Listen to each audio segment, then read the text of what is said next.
مدار اسلامی نے اسکاٹ لینڈ میں حضرت مولانا فروخ القادری صاحب دامت برکاتہم العالیہ سے ملاقات کی سعادت حاصل کی۔ انہوں نے دعوت اسلامی اور مدنی چینل کے ذریعے عالمی سطح پر ہونے والی خدمات دعوت اسلامی کو خوب سراہتے اور دعاؤں سے نوازتے ہوئے اپنے مدنی تاثرات میں ارشاد فرمایا۔ آج کے دور پرفتن میں دعوت اسلامی جس فکر و فن کے ساتھ، جس اخلاص کے ساتھ دنیا کے بیشتر ممالک میں کام کر رہی ہے، وہ یقینی طور پر وہ اعلیٰ حضرت امام اہل سنت کے فیوزات و برکات ہیں جو اس ذریعے سے عام ہو رہی ہیں۔ یہاں کے بے شمار نوجوان وہ دعوت اسلامی سے وابستہ ہیں۔ آج کا دور میڈیا کا دور ہے اور میڈیا کے دور میں پیغام رسانی کا ایک بڑا عظیم ذریعہ ہے۔ دعوت اسلامی کے اس چینل نے گھر گھر اسلام کی دعوت کو عام کیا ہے۔ دعوت اسلامی کے اس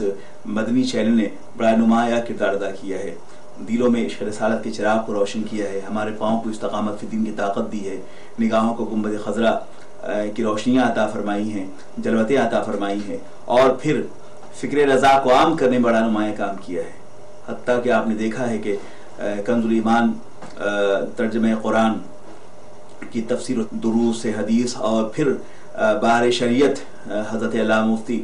سرکار صدر الشریعہ کی اس تصنیف لطیف کے ایک نئی تخریج کے ساتھ اس کی اشاعت جو ہے وہ ایک بہت ہی اہم ریولوشن ہے اکیڈمک ورلڈ میں۔ تو اس کے ذریعے سے میں سمجھتا ہوں کہ اور بھی کتابوں کی تخریج ہو رہی ہے، اور باصلاحیت علماء کی ایک ٹیم جو دعوت اسلامی سے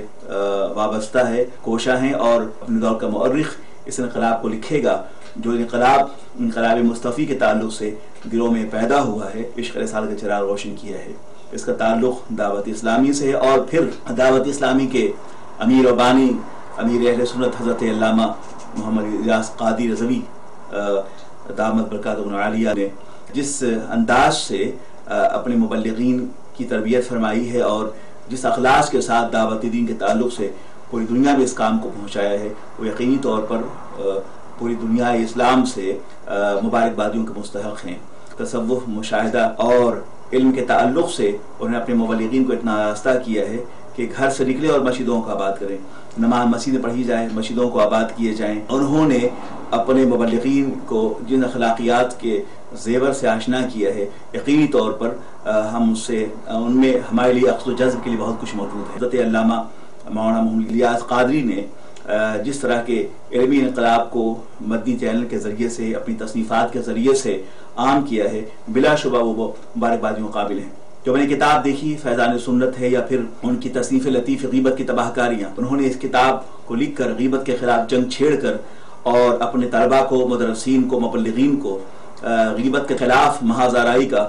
جو شعور بخشا ہے، وہ میں سمجھتا ہوں کہ اخلاقیات کے باب میں اضافہ ہے۔ اللہ تبارک و تعالی حضرت امیر ملت امیر اہل سنت کی قیادت بہت دیر تک ہمیں باقی رکھے، اور ان کی جربتوں میں، ان کی قیادت میں، ان کی امارت میں اللہ ہمیں چلنے کی توفیق عطا فرمائے۔ اعلیٰ حضرت فاضل بریلوی رحمۃ اللہ تعالی علیہ کے فکر و فن کو اس جماعت نے عام کیا ہے، اور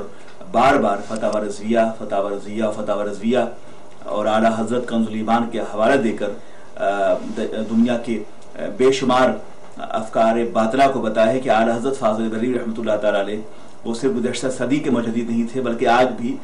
فتاوی رضویہ جو ہے بے شمار مسائل کے حل کے تعلق سے ایک نئے مجدد کی حیثیت سے ہماری رہنمائی کر رہا ہے۔